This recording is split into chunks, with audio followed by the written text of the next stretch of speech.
Hey everybody, I'm back in Bellows Falls. Right back like a little after 2 o'clock this morning. As you can tell from my attire, it's not all that cold here. But as you can tell from the remnants of snow on the ground, it's not that warm either. But I'm walking back from the store. Just before I walked to the store, got a call from my mom wanting to know how I liked Puerto Rico and San Juan in particular. She was disappointed to learn that I liked it. She was hoping I'd get there, experience it for real.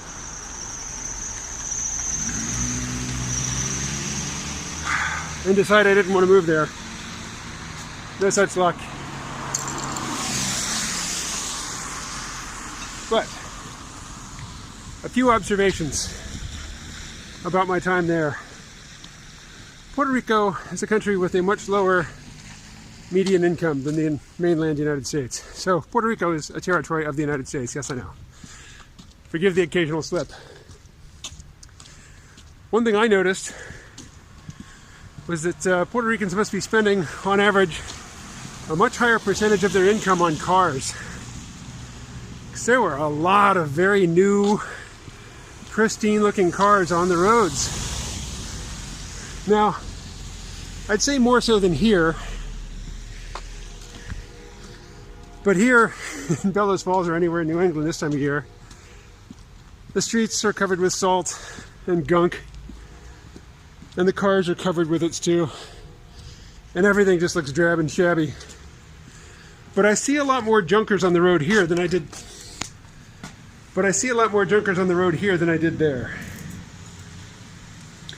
In fact, I saw almost no junkers there. I saw a few cars that had a lot of dents in them, and a few with mismatched body panels. But really the only cars that I saw which were just, you know, a complete mess were ones that had been stripped and left on the street. And there's only like 2 or 3 of those that I saw the whole time I was there. You know, which for a big city, or a city anyway. Any city's a big city compared to Bellows Falls. That wasn't an exceptionally high number. It wasn't shocking to see a few stripped cars sitting derelict. So yeah, I'm not speaking from authority here by any stretch. I went there essentially for a long weekend. And but it does seem to me that Puerto Ricans spend more than they can really afford to on their automobiles. Prices in general. It seems like rents are fairly affordable in the city. And I know they get much cheaper outside the city, but I just can't live outside the city right now. But you know, where I live here in Bellows Falls, it's a 1-bedroom apartment, but really it's got 2 living rooms, a kitchen, which is not a big kitchen, but a kitchen, a bathroom, and a utility room, which is as large as the bedroom almost, and has a washer and dryer here in the apartment. It's all utilities included, and it's $700 a month. I'm not going to replicate that in San Juan, but it's a city. I mean, I shouldn't expect to. This apartment would be many thousands of dollars a month if it were in New York City. About language, about English and Spanish, I've been studying Spanish, but I'm very bad at it.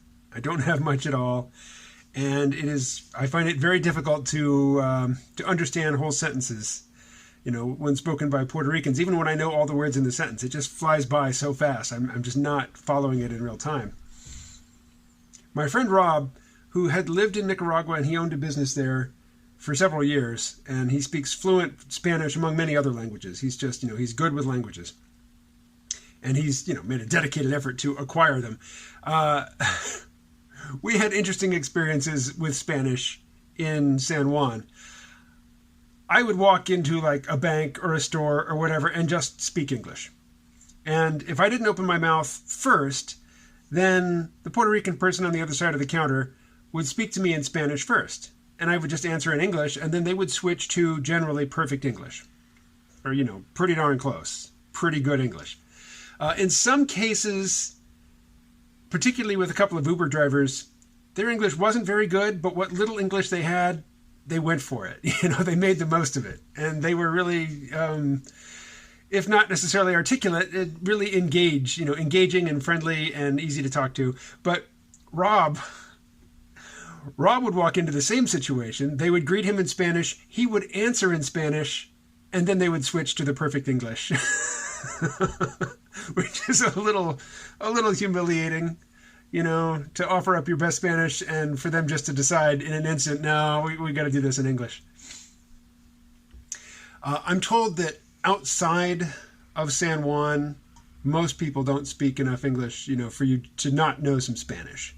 And I fully intend to continue my studies and acquire as much Spanish as I can as quickly as possible, just because I want that. I want to travel elsewhere, in South America, in the Caribbean, in Central America, where Spanish will be useful. On the size of the island, on Sunday we rented a car, and I just wanted to drive down to the southern coast. Not that I wanted to do anything in particular down there. I just wanted to, drive the north-south axis of the country. I was shocked at how quickly we got to the southern coast. And, Rob did the calculations, and basically you're never more than about 20 miles from the water, no matter where you are on the island of Puerto Rico. And somebody told me that the route we were going to take to get down there was a really bad road, Route 52. It had a few potholes. The further south you got, the more potholes there were, but compared to roads around here, it was fine. It was no worse than what I've come to expect, in a lot of places in the United States, the mainland United States. Online, my reading had led me to believe that there would be stray dogs everywhere. I didn't see any stray dogs when I was in Puerto Rico. When we went up to, drove up the mountain in the rainforest at El Yunque, we did see a couple of dogs that looked as though they had been left there. Deliberately. I've traveled, when I was a kid, we traveled cross country by car with the family dog, and on a couple of occasions we did drive away without her by accident, but then we went back for her, and we always found her. As we were driving up the mountain, there was this dog just wandering around, the road. It looked like somebody's pet, and we went up the mountain. We stopped in several places. We were there for a while. We came back down, and on the way back down, it was still just wandering around. We saw another dog. It was a young dog, an older puppy, but still not a mature dog, wearing a collar. And again, it was just in the road, and there's not really any place off the road that a dog can go. Just wandering around looking forlorn, where are my people? And I don't know the story behind these dogs or why they're there. I hate to imagine that somebody just drove them up there and dropped them off and drove back, knowing that, it's so far that the dogs are not going to find their way back.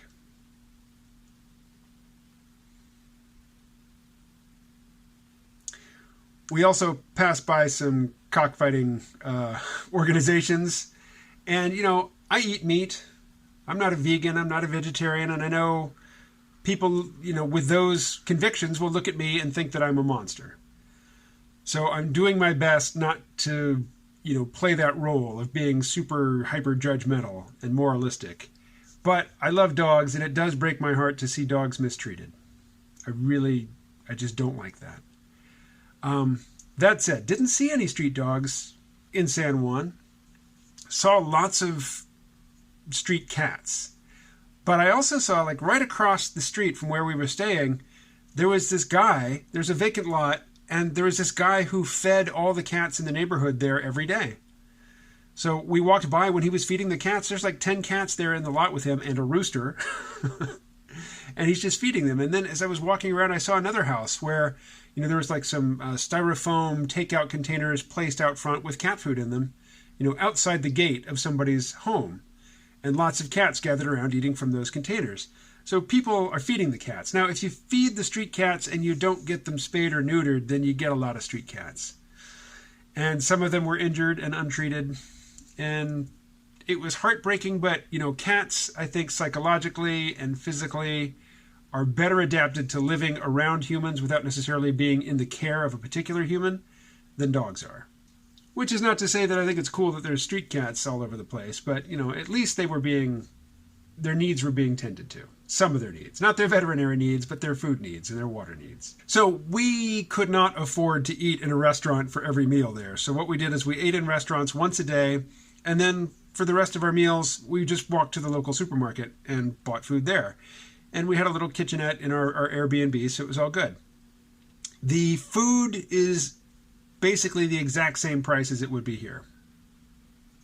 Some things are a little cheaper, some things are a little more expensive, but on the whole, it's about what I would spend at the local grocery store here in Bellows Falls. I've mentioned this in other videos, at least in the area where I was, Santurce. People drink on the streets every night. They drink a lot, or so it seems. And every place sells beer, and in front of every place that sells beer, there are people standing around drinking that beer. It was a fun atmosphere. I never felt threatened. My friend Rob was really kind of surprised. He described it as Latin America light because it's got the flavor of Latin America, but not the threat. Like when he lived in Nicaragua, he carried a knife all the time, and he maintains, strict situational awareness at all times because people got robbed, people got kidnapped. It was dangerous.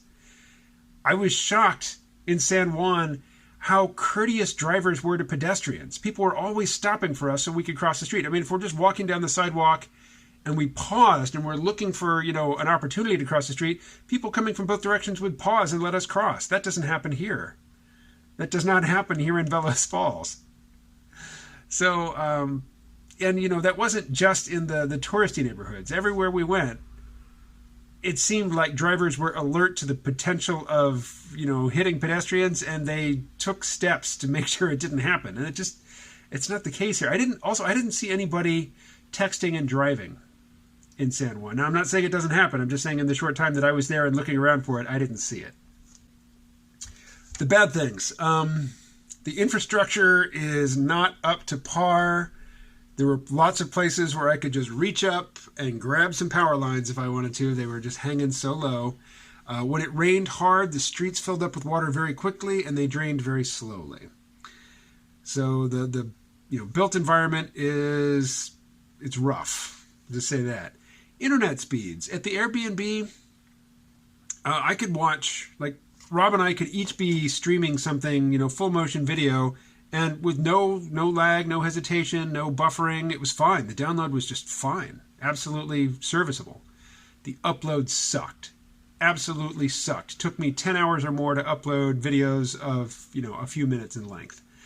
So that I was doubly confirmed in my conviction that really my internet has to be through my co-working space. And I think the most important thing I did was go and check out the co-working space that, in my online investigations I liked best. And I just wanted to see if the reality matched my perceptions, or the online perceptions.